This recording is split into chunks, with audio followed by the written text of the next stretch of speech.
thank you so much for agreeing to do this 15-minute franchisee interview. This hmm information is just so valuable to our candidates. So I would like you just to start off by introducing yourself, talking a little bit about when you joined the Right at Home system, how many territories you have, and where those are located. Okay. Well, yeah. My name is Eric Hicks, and I have been a right at home franchisee owner since April of 2005. It'll be 19 years coming up here in April. And I have been working. I worked in long-term care for about 12 years before I got into this. My background was I went to West Virginia University. I graduated from West Virginia University in December of '85. I worked in the pipe valves and fittings industry for about 7 years. And then I decided that I wanted to get into healthcare in some capacity. And I started working in geriatric care. And what I actually did was work in and around nursing homes. And we used to go in and contract to run therapy departments in nursing homes when I lived out in the Chicago area. And I did that for the better part of 7 years. And that worked out very well and really became very astute on how nursing homes worked, how their finances worked, and so forth and so on. And after that, I decided to move back to West Virginia, and I worked with a nursing home chain where I managed 7 different nursing homes from a sales perspective and helped them with a lot of their things as far as trying to grow their census and so forth. And one of the main theme I continue to hear when I went to the various nursing homes and tried to find out what was going on, and then we talked to the patients that were coming into the nursing homes, was that nobody wanted to be in a nursing home, but they had reached a point that they had to come there, and people wanted to receive care in their homes. And I kept hearing that over and over and over again when I went to the 7 nursing homes I was responsible for in West Virginia. And then finally, I just said, wow, something needs to be done about this. And then I had a personal experience with this, whereas in late 2003, my stepmother had a stroke. Oh, And wow. now it was on my doorstep. So all of a Mhm. sudden it was like, okay, well, she ended up going to the hospital for a week. Then she went to the nursing home for a month. And after a month, they said she was able to ambulate the length of the hallway. And they said, oh, she's ready to go home. And we went, but what? They said, but she's going to need help. And Mhm. my two brothers looked at me and I looked at them and they said, well, you're the healthcare guy. What are we going to do? And I Mhm. said, we need to find some help. And I looked around. I was very, very dissatisfied with what I was able to find out there. And when I went and talked to people, they were like, we do Medicaid. I said, it's going to be private pay. They were like, we don't take private pay. And I said, you know what? I want to align myself with an organization that's going to give me the best chance for success in order to start a business doing this. And when I looked around, I saw several people, and the name Right at Home really caught my eye. And I Mhm. contacted, the founder of the company, and I decided I wanted to go out for a visit. And it turned out that I came out to Omaha, and at that time I met Alan Hager and Brian Petronic, and it was a good match. I felt like they were very engaged in the business. They knew the business. They knew what they were talking about. And I was able to ask a lot of intelligent questions because at that point I had 12 years working in the industry. So I decided to bring the Right at Home franchise back to West Virginia. And I have, 2 territories. I have my first territory I've continued to operate, and I added the second territory in May of 2020, and have we've done very well with that one too. So that's how we got to this point. Absolutely. Well, thank you so much for sharing that. I mean, it's just your personal experience and really having that awareness for making a difference. We see that so often with our owners is something personally, happens, and then, it's okay. Well, I want to run a business, but also a business with a purpose where I'm making that meaningful difference and really impacting so many people in the communities. Mhm. So, since you got started originally, 19 years ago, what does your typical day look like now? And then, if you could even backtrack even further, what did it look like when you first got started? Yeah, I tell you what, starting from the beginning, when I first got started, my background is in sales. And Hmm. I knew that in order to get this business going, it was going to be about getting people to come through the door. And my thing, when I have, talked to people and people have asked me, what do I attribute my success to? It's because I kept focus on sales. And I've always said, you can overcome operational deficiencies if you continue to sell, but you can't overcome anything if you aren't selling. So you can have the wonderful best product or service in the world, but if nobody's selling it, you won't be in business very long. So when people have asked me my advice, they say, "What's the most important thing?" I say sales.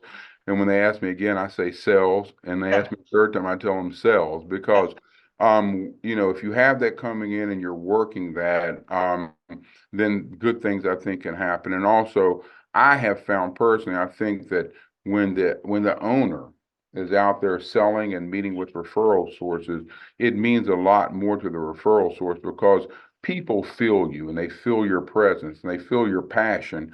And also, you are going to sell with a lot more conviction when you have put up money to start a business as opposed to trying to hire somebody to do that on your behalf. So I think the fact that I did it that way worked well for me. And I made a rule when I first started this business. I started off by hiring an office person, and I made a rule for myself that I was not allowed to be in the office between 10 a.m. and 3 p.m. And I was required to go out and shake at least 10 people's hands that I didn't know on a regular basis. And after a while, some of those were repeat people, but I did that for the first year of my business. And it allowed me to get from red numbers to black numbers in 6 months because I continue to work the process and stay in front of people and get referrals coming in while I had somebody else in the office who was doing a lot of the onboarding and interviewing and so forth. And I think that was a critical thing for me that allowed me to be successful from a very early stage of starting this business. Sure, sure. I love that. And then what is, 19 years later, what do you, your typical day look like now? Because Yeah, I'm sure it's well, my, different. my day has really evolved quite a bit over the years. I've spent so many times opening up new offices, and as I opened up, my Beckley office, I followed the same protocol as I did with Charleston. So I drove down there on a regular basis and every day, 4 days a week, and did the same thing. And that continued to evolve. I opened a Princeton office and a Huntington office.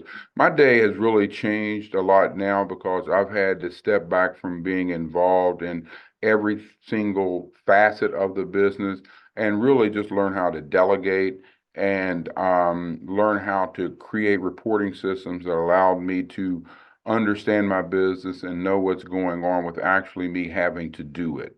And what I mean by that, when you look at my day now, one of the things I learned from my days working in the nursing home industry is that I one of the things I stole or took from there was just having a stand-up meeting. And what I do in each one of my offices, I have them have a meeting, a 10-minute meeting, it doesn't not necessarily 10, it can go a little bit less or longer than that.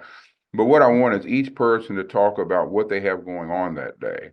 And I Mhm. want them to share that with their other people because the key to any business being successful and a group working together is communication, both professionally and personally.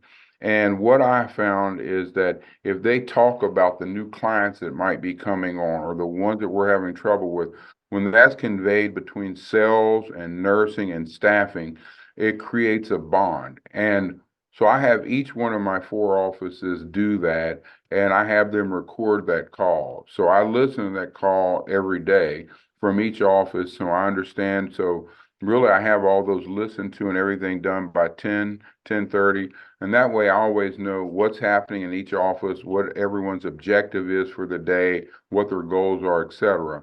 In addition to another reason that I do that is because, especially from a sales perspective, but in general, you need to have a plan for the day. You are much more motivated when you have a job to go to and know what you're going to do that day than going to work aimlessly and not knowing what direction you're going. So I always have felt like that's very important to have these morning meetings. So they do that. I listen to them. I know what's going on.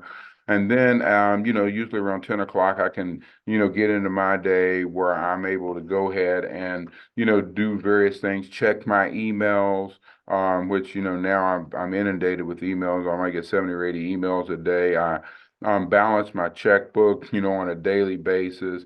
I also review, what do we have going on from a marketing perspective so I can provide leadership to my three salespeople that are out in the field trying to bring in business.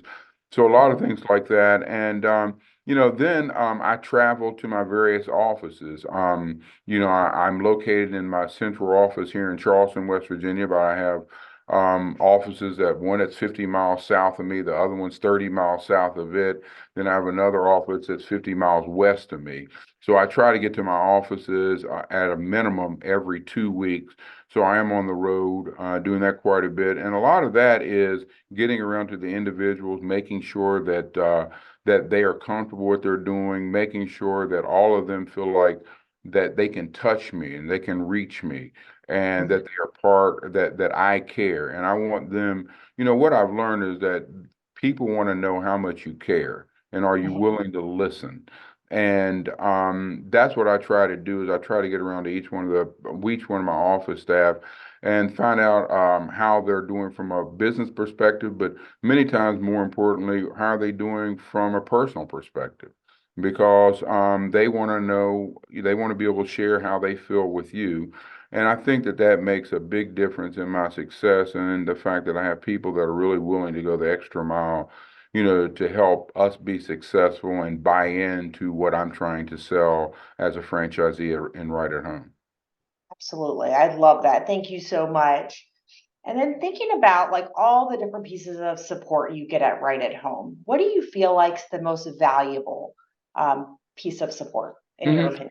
Yeah, when I look at right at home corporate and the fact that I'm a tenured franchisee, so a lot of the things that apply to me may not apply to other people. But what I have been impressed with, and one of the things that the right at home corporate has really taken off my plate, that I think is really the most valuable is a lot of the things that have to do with my website and optimizing a website, creating a website, staying up on the different things that you need to do with your website to drive people to it. Looking at those analytics from your website. There's that in many corporations that get big, they have people dedicated to that. Well, Mhm. that's something that I've never prided myself on being super computer savvy, and that's not something that I've had an interest in being particularly good at. So to Mhm. have corporate take that off my plate, something that I'm not that good at because I'm not that interested in it, but I understand what a critical piece of my business that is, has been very helpful. Also, some of the things that I like from corporate is I like the fact that the national updates that they give, letting us know where the industry is going, because I'm very interested in that, and I like to hear their take and their perspective on that. And I've always said, whenever you buy a franchise, what you are buying a name and you are buying a set of advisors Mhm. and a group to market that name on your behalf. So what I want is I want to know that when I call corporate and I get in touch with the person I want to speak with, that person is competent. That person stays abreast on what's going on and understands the industry and somebody that I can respect.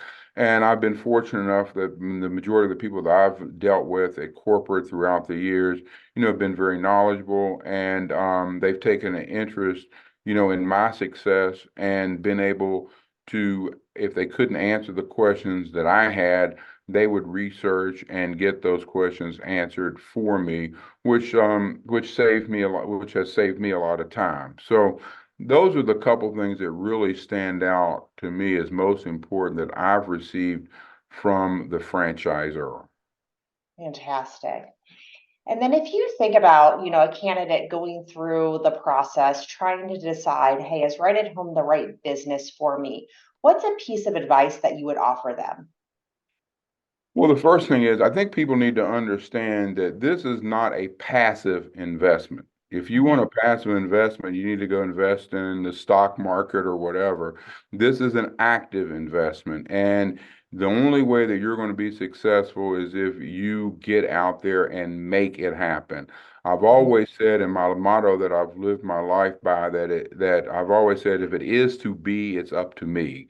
So Mhm. I feel like if it's going to happen, you need to go out there and make it happen. But I'm before people when people are evaluating this as a business opportunity, they don't get to the point of even looking at right at home until they've looked at the demographics and what's going on from a national perspective.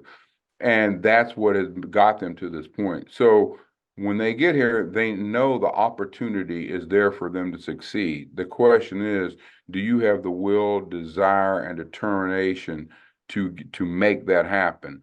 And one of the things I liken it to is that it's just like a plane when it takes off. You've got to go full throttle, Mhm. 100% to get a plane off the ground. But once you get to cruising altitude, you can't go full throttle. You will burn out your engine, just like we'll burn out ourselves.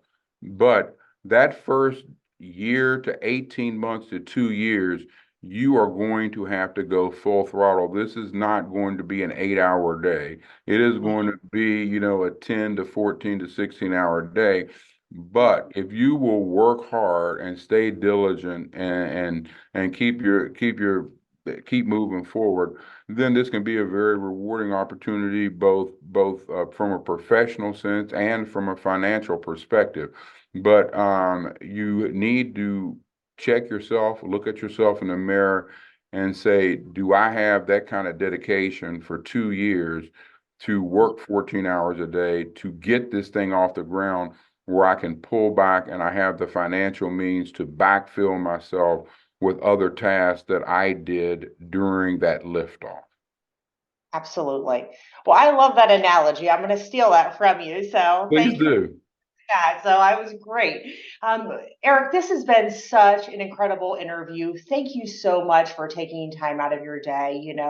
We at corporate, people all around the United States, we are so grateful to you, to your team, and all that you guys do to really make a meaningful difference in your community. Okay. Well, thanks. I'm glad to be a part of. And if you all need me for anything else, please let me know. Okay. Fantastic. Have a great day. All Thank right. you. Bye bye now. Bye.